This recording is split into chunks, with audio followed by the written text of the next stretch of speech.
በደቡብ አፍሪካ ከሰሞኑ እንደ አዲስ የተጀመረው የውጭ ሀገር ዜጎች በተለይም የጥቁር አፍሪካዊ ጠል የአመጽ እንቅስቃሴ ትናንትናና ዛሬ መርገብ መጀመሩ ተነገረ። በደቡብ አፍሪካ ያሉ ኢትዮጵያውያን ግድያና ዝርፊያው በመጠኑ ጋብ ቢልም አሁንም ግን በከፍተኛ ስጋት ውስጥ ነን ብለዋል። በቅርቡ በደቡብ አፍሪካ ዳግም በተቀሰቀሰው የጥቁር አፍሪካዊ ስደተኛ ጠል እንቅስቃሴ ኢትዮጵያውያንን ጨምሮ ብዙ ሰዎች መገደላቸው፣ ንብረታቸው መዘረፉ ሲነገር ቆይቷል። የውጭ ሀገር ስደተኛ የሌላ ሀገር ዜጎች ወደ ደቡብ አፍሪካ እየመጡ የሀገሬውን የሥራ ዕድል እየተሻሙ ነው በሚል የሚያነሱት የጥቁር አፍሪካውያን ስደተኞች ጠል አመጽና እንቅስቃሴ በደቡብ አፍሪካ ይደጋገማል። የአሁኑም ከፍተኛ ጉዳትና ለብዙዎችም ግድያ ምክንያት መሆኑ ሲነገር ቆይቷል። እኛም ኑሯቸውን በደቡብ አፍሪካ ያደረጉ ኢትዮጵያውያንን ስላሉበት ሁኔታ ዛሬ ማለዳ ጠይቀናቸዋል። አሚር አሮና እባላለሁ። የምኖረው ራስተንበርግ ከተማ ውስጥ ነው እና አሁን ባለው ሁኔታ እንግዲህ ዛሬ ትንሽ እንግዲህ ያው ረገብ ብሏል። ትናንትናና ዛሬ ከቅዳሜ ጀምሮ በአጠቃላይ ብቻ በቃ ያው ዜጎቹ ጥላቻ ነው በቃ ሞር ለበሻ ማለት ነው ለኢትዮጵያውያን ጥላቻ ነው በቃ ያሳደሩት እነሱ ማለት ነው። ይሄ ሁሉ ምንድነው በቃ የቅናት መንፈስ ነው በቃ ለምን ተለወጣችሁ ነው ይሁን እዚህ ሌላ ነገር የለም። በፊት እንኳን ያው እርስ በእርስ ነው ለሰው የሚያስገድለው ምን የሚለው እሱ የራሳችን ጣጣ ነው እሱ። አሁን ግን ይሄኛው ምንድነው በቃ የነሱ ጥላቻ ነው በቃ ሌላ ነገር ምንም የለውም። በቃ ይሄ የምትለኝ ጥላቻ ኢትዮጵያን ብቻ የሚመለከት ነው? ብዙ ስደተኛ ለዚህ ሀገር የብዙ ሀገር ፎሬነር እዚህ ሀገር አለ። ግን አሁን ያሳደረባቸው በቃ ተግባብተው ምን ብለው የሚኖሩት ከኢትዮጵያውያን ጋር ነው እና ኢትዮጵያውያንን ደግሞ በትክክል ነው የሚሰሩት ስራቸውን። በዛ ሰዓት ላይ በቃ መኪና ስትነዳ ምን ስትል በየቀኑ በቃ የሚገርም ማለት ነው የስራ እድል ተሰጥቷቸው ዜጎቻችንን የግድ ቅጠሩ ብለው እንግዲህ ተቀጥረው ነበር ዜጎቻቸው የነሱ ዜጎች ራሱ ማለት ነው ተቀጥረው ራሱ ምንም በቃ የስራ እንትን የላቸውም። አሁን አበሻ የሚሰራው ብር እንዳለ ሁሉም የሚሸጠው ነገር ትርፍ ነው ይመስላቸው። በዛም አኳያ ነው ጥላቻ የሚያተርፉብን ማለት ነው። ይኸው የጥላቻ አመጽ ከሰሞኑ ከተቀሰቀሰ ወዲህ ኢትዮጵያውያንን ጨምሮ በሌሎች የአፍሪካ ሀገር ስደተኞች ላይም ግድያ መፈጸሙ እየተነገረ ነው። አቶ ኦመር በዚሁ አመጽ በንግድ ስራ የተሰማራ የቅርብ ጓደኛቸው በእነዚሁ አመፀኞች መገደሉን ነግረውናል። በቀደም የተገደሉ ልጅ የምነግርህ በጣም እንግዲህ ምን ልበልህ በጣም ቅርብ ጓደኛዬ ነው። በጣም ቅርብ ጓደኛዬ ልበልህ ክሎዝ ፍሬንድ ነው ከኔ ጋር እና ቅዳሜያቸው ነው እንግዲህ እሱ የሚኖርበት ጆሃንስበርግ ነው። አጋጣሚ እኛ ደግሞ ለዕቃ ለማምጣት ምናምን ሄደን ነበር ቅዳሜ ቀን እና ቅዳሜ ተገናኝተን ብለን ነበር። ግን ውርለት አጋጣሚ ጠዋት ላይ በተቀመጠበት ነው እንግዲህ መጥተው ከኋላ እንግዲህ ቪዲዮውን አይታችሁት ይሆናል። ከኋላ መጥቶ እንግዲህ መሳሪያ መጥቶ ሄደው ምንም አልዘረፈ ምን አላለ። ይሄ እንግዲህ በቃ ምን ሌላ ነገር ልገምት አልችልም። ከዛም በኋላ በነጋታው ደግሞ እዛው ጎን ላይ ልጅ የተገደለበት ጎን ላይ ማክዶናልድ ሾፕ አለ። እዛ ውስጥ ነው እንግዲህ ሌሎችን ደግሞ የገደሏቸው ደግሞ እዛው ኔክስት ዶር ላይ ማለት ነው። ይሄን ያህል የሚራራቅ አይደለም። ልጁ የመጀመሪያው ቀን ከተገደለ በኋላ ኔክስት ላይ ደግሞ ቀጥሎ የሆነ ማክዶናልድ ሾፕ አለ።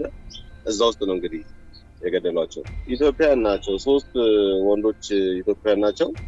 3ቱ ሴም ታይም ሞቱ። አንዷ ደግሞ ሴኩሪቲ ነች፣ ያው እዛው የማክዶናልድ ሴኩሪቲ ነች። እሷ አገሯን ነው የተመታችው። 2-3 ቀን በኋላ ደግሞ ሾፕ ውስጥ ገብተው እዛው ጆበርግ ክልል ላይ ነው ሱቅ ውስጥ ገብተው 2 ልጆች ምንም የማያውቁ ልጆች እንግዲህ እሱንም ቪዲዮ ያተሉ ይችላል። እሱንም ምንም በማያውቁት ነው እንግዲህ በአሰቃቂ ሁኔታ ጭንቅላታቸው መጥቶ የገደሏቸው መሳሪያ። በደቡብ አፍሪካ ላለፉት 20 ዓመታት መኖራቸውን የነገሩን አቶ አብይም በዛ ስላለው ሁኔታ ይናገራሉ። እውነታው አንድና አንድ ያው ቅናት ነው፣ ሌላ ምንም ነገር የለም። የኛ መለወጥ የኛ ማደግ ለምን ከየት እንደጀመርን ያውቃሉ። አብረን ነው የነበርነው። ኦልሞስት እኔ አሁን እዚህ ሀገር 20 ዓመት ሆኖኛል። አብረን ነው ከታች የጀመርነው ብላንኬት ከማዞር ጀምሮ እስከ ትልቅ ደረጃ የደረስነው። ያንን የኛን ለውጥ በማየታቸው ነው እነሱ አሁን እዚህ ውስጥ የገቡት። መተው እንደዚህ እኛ ያለን እነሱ ተቀይረው ከኛ በላይ ሆኑ። በቃ አንድና አንድ ይሄ ነው የነሱ ችግር፣ ቅናት ብቻ ነው እንጂ ሌላ ምንም አይነት መሰረታዊ ችግር የለም። እንደሚሉት እነሱ ስራችንን ቀሙን፣ እንደዚህ ገቡ። ምንም የሚሰሩ ስራ የለም። ታክሾፕ ኢትዮጵያኖች ፈጥረን የጀመርነው ነው። ብላንኬት ማዞር ኢትዮጵያኖች ፈጥነን የጀመርነው ስራ ነው። እነሱ ምንም የሚያውቁት ነገር የለም። በድሮ በነበሩበት ሰዓት የድሮ ባህሪያቸው ምንድነው? ሰው ይንከባከባሉ። ኢቭን ደክመ ሲያዩ አስገብተው ያጠጡሃል፣ ያበሉሃል። አሁን ግን የተገላቢጦሽ ነው። የተባበሩት መንግስታትን ጨምሮ የተለያዩ ሀገሮች በደቡብ አፍሪካ እየተፈጸመ ያለውን የጥቁር አፍሪካውያን ስደተኞች ጠል እንቅስቃሴን በመቃወም መግለጫን እያወጡ ነው። የተባበሩት መንግስታት ቃል አቀባዩ ስቴቨን ዱጀሪክ በሰሞኑ መግለጫቸው ደቡብ አፍሪካ ከአፓርታይድ ስርዓት ነጻ ያወጣችው በዓለም አቀፍና በአፍሪካውያን የጋራ ርብርብ መሆኑ መዘንጋት የለበትም ብለዋል።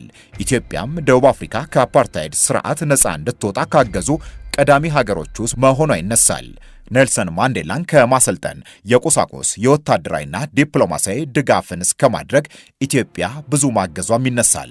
ታዲያ ይህ ሁሉ ዛሬ በዚህ ልክ ተቀይሮ ለምን በኢትዮጵያ ላይ ጥላቻ ተፈጠረ የሚል ጥያቄም ሲነሳ ይሰማል። እዚህ ሀገር ነጭ የሚባል ነገር ማለት ነው እነሱ ላይ አንድ በነጻነት የሚኖሩ ከነሱ በላይ ከሳውዝ አፍሪካ ዜጎች በላይ በነጻነት የሚኖሩት እነሱ ናቸው። ለነሱ ያላቸው ቦታና ክብር በጣም ትልቅ ቦታ ነው ያላቸው። ለነሱ ፍራቻ ማለት እነሱ ላይ ይህ ስደተኛ ግን አቀረባቸው ምን አላቸው ሞር ኢትዮጵያውያን ይረዳል።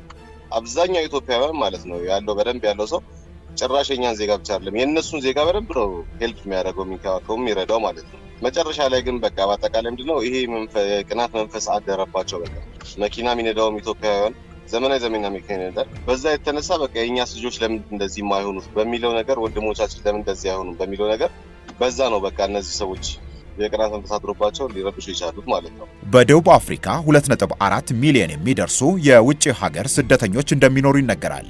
ይህም የአጠቃላይ ህዝቡ 4% ገደማ ነው። የኢትዮጵያውያን ቁጥርም በመቶ ሺዎች የሚቆጠር እንደሆነ ይነሳል። በዛ የተፈጠረው ችግር አሁን የመርገብ ምልክት ቢታይበትም ካነጋገርናቸው ኢትዮጵያውያን እንደሰማ ነው አሁንም በማንኛውም ሰዓት ችግሩ ሊነሳ ይችላል የሚል ስጋት ውስጥ ናቸው። በመጀመሪያ የነበሩት እንደ ፓርቲ ነበረ። ፓርቲ ነው መጀመሪያ እንደ ተቃዋሚ ፓርቲ ብሎ መጀመሪያ የጀመረችው ዱዱላ ነው። ዱዱላ የሚባለው ፓርቲ ነው የጀመረው። ግን አሁን የበለጠ ደግሞ መጥፎ የሆነበት ምክንያት ምንድነው? 10 ሰው የሆኑና ደስ ያላቸው ገብተው በቃ ዝጋ የታለ ወረቀትህ ተራ ሰው ምንም ነገር ስለምንም ነገር የማያውቅ ሰው መጥቶ ተራ ሰው 10 ሰው ነው እየተደራጁ እየመጡ ዝጉ ለምን ትሰራለህ ሀገራችን ላይ በቃ ይሄን ያህል ደረጃ ነው የተደረሰው። አሁን የበፊቱ እንኳን ንቅናቄ ነው ሲወጡም በህብረት ነው ተዘጋጃለህ ትጠብቃለህ ትንጥላለህ። አሁን ግን ማን እንደሚመጣበት አታውቅም። ከጎረቤት የተጣላ ሰው ካለ ሆ ካለ 10 ሰው ይዞብ ይመጣል ሆ ብሎ ያዘጋሃል ያዘርፋል። ይሄ ነው ያለው ነገርና በቃ ቶታሊ ቆንጆ አይደለም። የሆነ ነገር እስካልተወሰደ ድረስ ይሄ ያለው ሲቹዌሽን ለኛ ጥሩ አይደለም። ለልጆቻችንም በተለይ ለልጆቻችን ምን ይያዙ እንደሚያድጉ ትምህርት ቤት ሁሉ ተገብቷል። አሁን ትምህርት ቤት ሁሉ ገብተው የስደተኛ ልጆች ይውጡ የህዝብ ትምህርት ቤት ውስጥ የስደተኛ ልጆች ሁሉ ይውጡ እያሉ እያስወጡ ነው የሚገኙትና ለልጆቹም ትልቅ የጭንቅላትና የሞራል ውድቀት ነው የሚያመጣውና በጣም የሚያስጠላ ነገር ላይ ያለ ነው። በብዛት ዙሎቹ ያሉበት አካባቢ ደርባን የሚጀምረው ሲጀመር ኳዝሉናታል ደርባን ይጀምራሉ። ከዛ ይመጣሉ ጆሃንስበርግ ነው የሚገባው ትልቁ ከተማ በብዛት ያሉበት አካባቢ ነው። ከዛ ወደ ፕሪቶሪያ ነበረ። ፕሪቶሪያም በኃይል አስቆመዋቸዋል። ለምን ዋና ከተማ ስለሆነ ብዙ መበጥበጥ እንትን አይሉምና እዛ አስቆመዋቸዋል። ይሄ እነዚህ ቦታዎች ላይ ናቸው እንጂ ሌላ ቦታ ላይ እስካሁን የተሰማ ነገር የለም። በደቡብ አፍሪካ ፕሪቶሪያ የሚገኘው የኢትዮጵያ ኤምባሲ ከቀናት በፊት ችግሩን በተመለከተ ባወጣው መግለጫ ኢትዮጵያውያን ጥንቃቄን እንዲያደርጉ ጠይቆ የደቡብ አፍሪካ መንግስት ተገቢውን ጥበቃ እንዲያደርግ ከተፈጸመው ድርጊት ጀርባ ያሉትም ተገቢው ምርመራ ተደርጎባቸው እንዲቀጡና ይህንንም እንዲያሳውቀው መጠየቁን ይፋ አድርጓል። በደቡብ አፍሪካ ነዋሪ የሆኑት ያነጋገርናቸው ኢትዮጵያን እንደነገሩን ግን መንግስት ከዚህም በላይ ለጉዳዩ ቅርብ ሆኖ በዛ ያሉ ዜጎች እንዳይጎዱ ከደቡብ አፍሪካ መንግስት ጋር በቅርበት መስራት አለበት ብለዋል።